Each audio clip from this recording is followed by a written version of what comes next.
What's up, guys? Oh my god, so much has happened since we last talked, and it's only been, 2 days? Everything's a mess, so let's get into it. You're exposed. You're exposed. You are exposed. Exposed, exposed, exposed, exposed, exposed. You are exposed, sir. I'm going to expose you. Expose you. Oh my god, expose you. Before we get into the tea, I have to expose a company.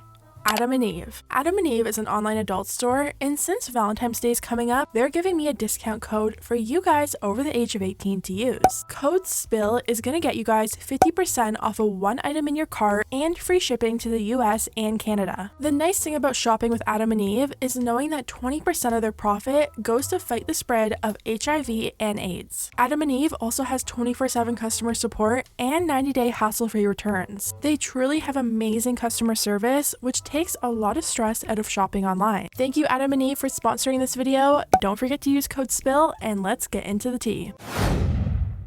So we've been talking about this Trisha Paytas, Shane Dawson, and Jeffree Star situation for nearly a week now, and a lot has happened since my last two videos. Trisha and Ethan talked about how everything went down on the latest episode of Frenemies. They both agreed that it was really good that this actually happened because Hair by Jay literally exposed how Jeffree is and confirmed everything Trisha has been saying. On the podcast, Trisha revealed that after she came home from the Vegas trip, she called Shane and he was freaking out, calling Jeffree a villain and a bad guy, and even asked how he could get away from him. She said they were going to start distancing themselves from Jeffree, so you could imagine her shock when Shane continues to talk about him on Instagram and Ryland continues to put him on his podcast. Trisha says after she posted her first YouTube video about Hair by Jay, Shane never even contacted her to see if she was okay. He only contacted her once she mentioned his name and things were starting to look bad for him. If you guys have been keeping up with the situation, you would know Trisha has said over and over again that she would never ask someone to stop being friends with someone else.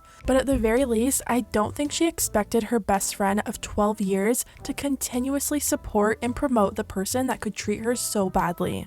Shane went on Instagram on the anniversary of his conspiracy palette to thank Jeffree for believing in him, and Ryland also had Jeffree on his podcast like multiple times. That doesn't really sound like you're trying to distance yourself from him, does it? The next day after the Frenemies episode aired, Ryland posted an episode of The Sip and actually addressed Trisha in probably the worst way possible, so let's watch it together. I'm confused. I was taken back a little bit, and I understand like she's had drama with Jeffree and Hair by Jay, Hair by Jay obviously said horrific things that I don't stand by, I don't support. Obviously, I support Trisha over Hair by Jay.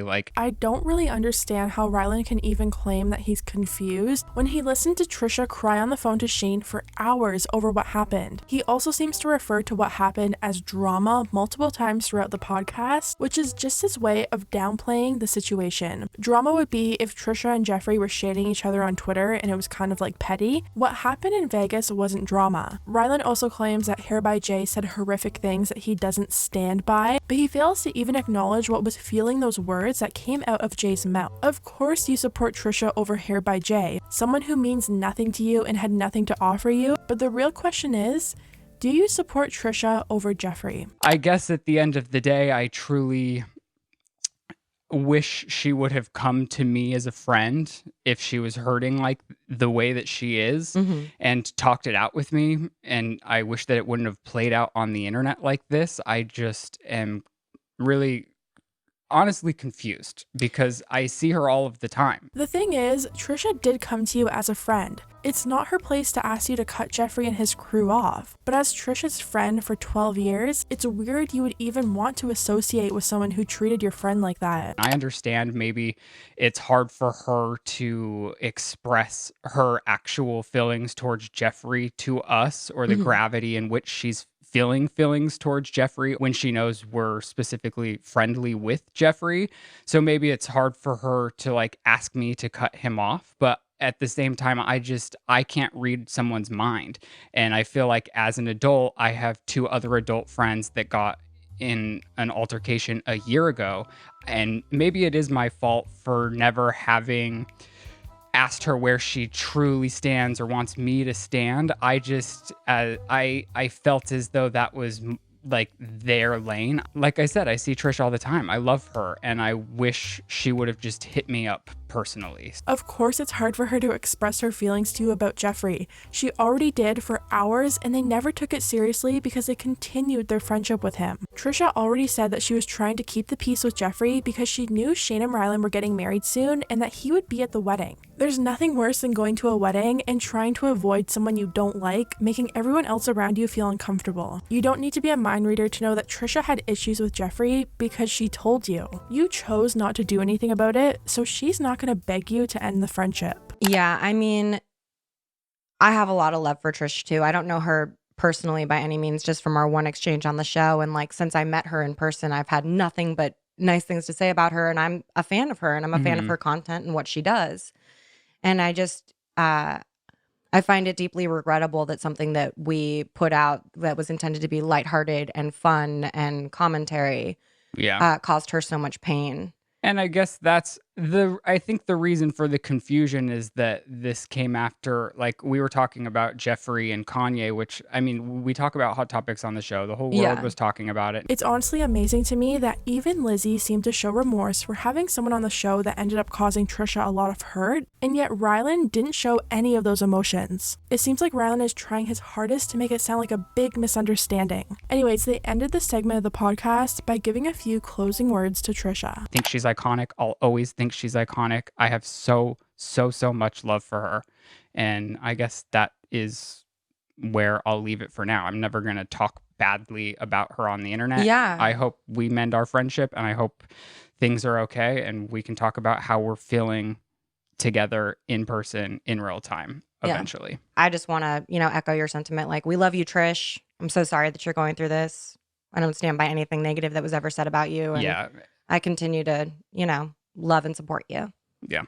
All right. Well, so as you can imagine, as soon as this episode went up, they got backlash instantly. It had nearly 3,000 thumbs down, and comments were full of people calling them out before they turned the comments off. This doesn't make any sense. Trisha told you and Shane about everything that happened during that Vegas trip, where it was Jeffrey treating her terribly, and you guys kept throwing him in the podcast and worshiping him as usual. You don't stand by Hair by Jay, but you can stand by Jeffree Star? Is it because all of Jay's disgusting insults are documented on social media and Jeffrey's aren't? Or is it because you guys still need that conspiracy palette money? How hard is it for you guys to stand up for your friend who stands up for you guys any chance she gets? Trisha did see Ryland's podcast, and she jumped on TikTok so quickly to debunk everything that Ryland was saying. She says Ryland describes what happened as two friends getting into an altercation, but an altercation would involve two people getting into a fight. Yet Trisha did literally nothing. All Trisha was trying to do was chill in her hotel room and enjoy Vegas with her friends, but she ended up getting bullied by those friends. Trisha says Ryland is so fake because he used to always tell her how mean Jeffrey was to him and Morgan, yet here they are still promoting him. She thinks it's probably because of money and the fact that Shane is still collecting a check from the makeup palette that he did with Jeffree Star Cosmetics. She says she's extremely confused about Ryland trying to claim that Trisha never came to them to express her concerns about Jeffrey when she actually has tons of text messages between Jeffrey, Shane, and Ryland detailing everything that happened. So I just don't know what to do anymore than Trisha did end up sharing a text message from someone who was with Jeffrey the moment that Shane got canceled this past summer. The text message says that Jeffrey was playing pinball with this person writing the text, and Shane was texting Jeffrey non-stop, freaking out because Tati had just dropped her video and everyone was turning on Shane. According to this person, every time that Shane would text Jeffrey would just roll his eyes and say, "Oh, it's Shane again," and continue playing pinball. Trisha goes on to say that all she wanted from Shane and Ryland was to delete the podcast episode where they drooled over Jeffrey, but they couldn't even do that. Yet, according to Trisha, during Shane's cancellation, he texted her and asked her to remove a questionable vlog of Shane and another creator, and she did instantly, without a second thought. The ironic thing is, Ryland has actually been in the exact same situation that Trisha is in now. A few episodes ago on the podcast, Ryland and Lizzie explained why they stopped being friends for years. But I did miss you. I hate everyone here. Well, I felt that you chose somebody, we were besties, and you chose somebody that you didn't really know over me because you guys were like writing together. Well, to be fair, the way that whole relationship crumbled with you and this third party, we'll call them Max. But I didn't know how severely toxic this ex-friend of yours was, because it seemed kind of petty to me. And in my mind, I could have both. You know what I mean? Like I could have a private relationship with this man and a private relationship with you. And looking back on it, I now realize that you were so upset, almost in a super protective way. Well, yeah. Because you knew something that I didn't know. Well, it wasn't just me. He had been dropped by 4 or 5 of my other friends because they had also rubbed them all the wrong way as well. I mean, it just took me, getting used to come to that conclusion myself. Yeah, sounds extremely similar to the situation Trisha has now found herself in with Ryland and Shane, doesn't it? Now, I originally planned for my video to end here, but last night Trisha posted yet another video titled Shane and Ryland are literal of the earth. In this video, Trisha says that once again, Ryland just glossed over Jeffrey and his podcast and passed all of the blame onto Jay. She points out that everything Jay was saying was really coming from Jeffrey during the trip to Vegas, but Jay was the only person dumb enough to air it out publicly on live. She says over the years, Shane has always fed her information that he knew would get her riled up to make videos and be messy online. For example, when Trisha was feuding with David Dobrik, he would send her a whole bunch of information on him, almost trying to get her to do his dirty work for him. Now, if you had a friend that you knew suffered with their mental health and had issues saying things online that they would later regret, why would you try and get them going like that? According to Trisha, Shane even fed her information about Garrett and Andrew. I know for a while now, everyone's been wondering if Shane is still friends with Garrett, Andrew, and Drew. Well, according to Trisha, they all had a falling out. She says when they all had a falling out, Shane thought it was all their problem and he didn't do anything wrong, which apparently is always his mentality with failed friendships. She says Shane even fed her stuff about James Charles quite recently, actually, during the Teddy Fresh stuff. Trisha goes on to say that Shane met up with another drama channel called Peter Mon, and when they met up, Shane made a comment about Trisha and called her a pathological liar. She said this isn't the first time she's heard something like this. Apparently, a lot of her YouTube friends that aren't really involved in drama ever have told her the same thing about Shane talking behind her back. She says Ryland leeches off Shane, and she's always thought that. Before Shane, Ryland was actually a gossip reporter, and then as soon as he met Shane, he quit his job and started his own channel making videos centered around Shane, and even got his family members to start YouTube because of Shane. Finally, Trisha comes right on out and calls Shane Dawson a She's a troll. I mean, I'll take being a troll over being an actual evil, conniving, racist person. After Trisha posted her video, a clip started surfacing from a podcast episode that Jeffrey did with Ryland, and in this episode, Jeffrey kind of makes fun of YouTubers who don't own their own house. But monthly, yeah, it's expensive, but my mortgage is really low, unlike a lot of YouTubers actually actually paid for my house. Yeah. Trisha quote tweeted this video and said, "What a gross thing to make fun of anyway. People rent.